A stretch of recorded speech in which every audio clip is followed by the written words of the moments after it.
Bonjour à tous, alors je suis ravie de vous retrouver aujourd'hui et je suis ravie donc d'être avec le docteur Franck Scola. Bonjour Audrey Jason. Bonjour à nos compatriotes des Caraïbes. Alors, en quoi T-Sweetie correspond donc, contribue donc au développement du bilinguisme chez l'enfant? Moi, j'ai beaucoup aimé T-Sweetie. D'ailleurs, je vous en félicite. Je trouve que c'est une étape intéressante dans votre cursus personnel, donc de professionnel de la didactique des langues et particulièrement donc sur l'anglais.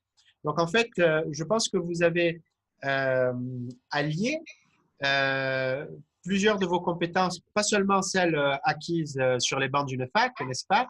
Tout à fait. Puisque vous ciblez vraiment la population des parents et enfants des Caraïbes. Donc, Tiswiti est un personnage absolument adorable. Elle est bien mignonnette, la petite fille. Les enfants des Caraïbes s'y identifient volontiers avec ses yeux écarquillés, très, très curieuse. Vous avez vraiment considéré le rôle déterminant du jeu chez l'enfant pour son développement du langage. Et vous n'avez pas fait de la langue une finalité, puisque l'objectif, c'est de créer un bel langagier. Donc, on réussisse, grâce à T-Sweetie, à éveiller la curiosité. Et à ce moment-là, vous avez prévu dans les scénarios tout ce qu'il faut pour aider l'enfant à comprendre et à connaître d'ailleurs d'autres groupes humains, d'autres fonctionnements sociétaux. J'ai beaucoup aimé le passage où il y a une explication sur le fait que dans la majorité des pays anglophones, le volant n'est pas à gauche mais à droite. Tout à fait. Au plan mnésique, grâce à la répétition, grâce à l'intérêt soutenu de l'enfant, vous permettez un stockage plus grand d'informations et en plus en y associant la notion de plaisir, mais évidemment de besoin pour continuer à suivre le cours de l'histoire. Évidemment, en faisant appel à l'imaginaire de l'enfant, on peut être que gagnant face au risque de fatigue dans l'attention, la fluctuation de l'attention chez l'enfant. Bon, également, permettre de connaître les grands thèmes dans la langue. Et là, c'est intéressant parce que la langue n'est pas objet du savoir, mais outil du savoir. C'est un bon moyen d'appropriation de la langue et de faire que cette langue s'inclut en même temps dans le développement affectif de l'enfant et dans son accès à des connaissances autres que lexique, syntaxe, grammaire. Cette passerelle entre les Caraïbes et les pays anglophones que vous avez fait en choisissant le phénotype des personnages. Donc, les apports sont des apports acquisitifs, non seulement langagiers, mais également linguistiques. Et donc, linguistique dans le langagier, la langue dans le langage. Elles permettent la rencontre avec l'autre. Donc, pour le développement social, c'est intéressant parce que la rencontre avec l'autre, dans sa différence, dans son altérité, dans sa diversité. L'avantage pratique, c'est que c'est facile à transporter. Donc, on envoie un exemplaire derrière vous, d'une exploitation très facile dans le train, donc facile à appliquer. Et ça ne nécessite pas beaucoup de temps, ni un cadre très, très difficile à élaborer. Parce que les apprentissages explicites avec les petits-enfants, c'est peine perdue. Ça peut être partagé en duo, ça peut se faire en groupe. L'enfant ensuite seul peut s'adonner à des révisions, enfin des révisions comme un enfant pourrait les faire quand il le fait tout seul. Ça peut être un prétexte pour le pré-endormissement, pour la sieste, pour un temps récréatif. Au niveau de la phonologie, je dirais que ça aide à la discrimination auditive et phonologie. Pour une fois que discrimination est utilisée avec une connotation positive d'ailleurs. C'est bien, c'est important. Une bonne discrimination et la reconnaissance des phonèmes qui sont différents dans toutes les langues.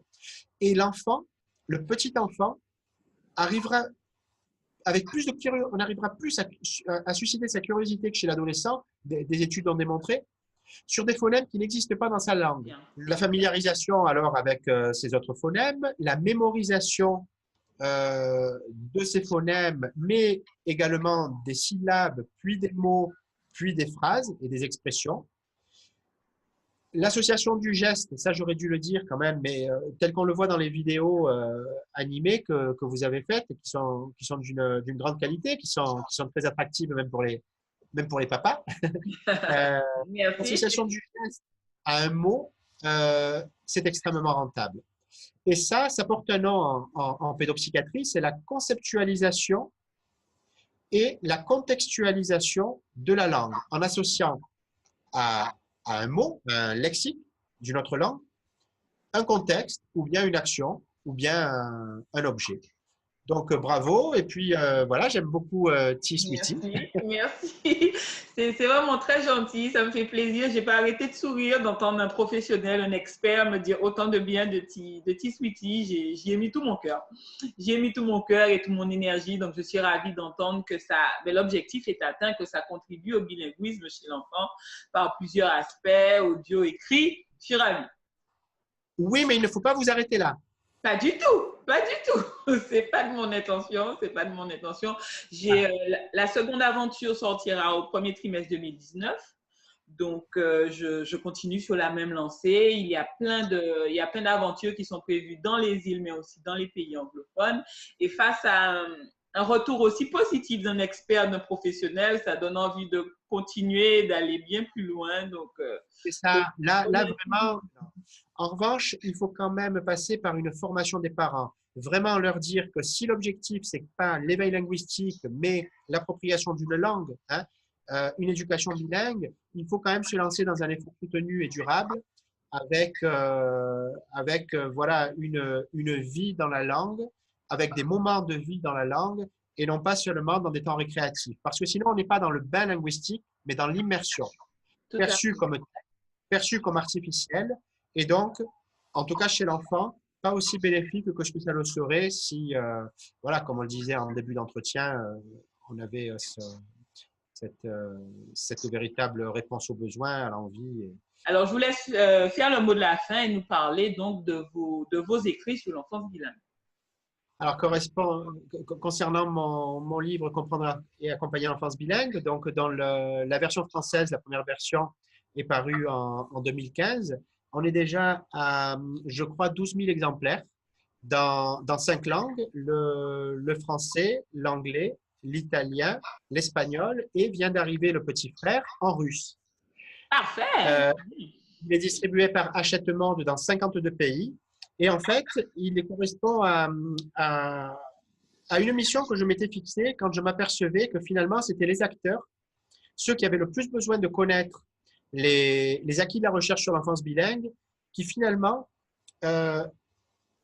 perpétuaient les idées reçues sur l'enfance bilingue. Et en premier lieu, les enseignants des classes bilingues. Donc, ouais. Et donc, tous ces trésors de la recherche sur l'enfance bilingue dans plusieurs disciplines, en psychiatrie développementale, en sociolinguistique, en psycholinguistique, en sciences de l'éducation,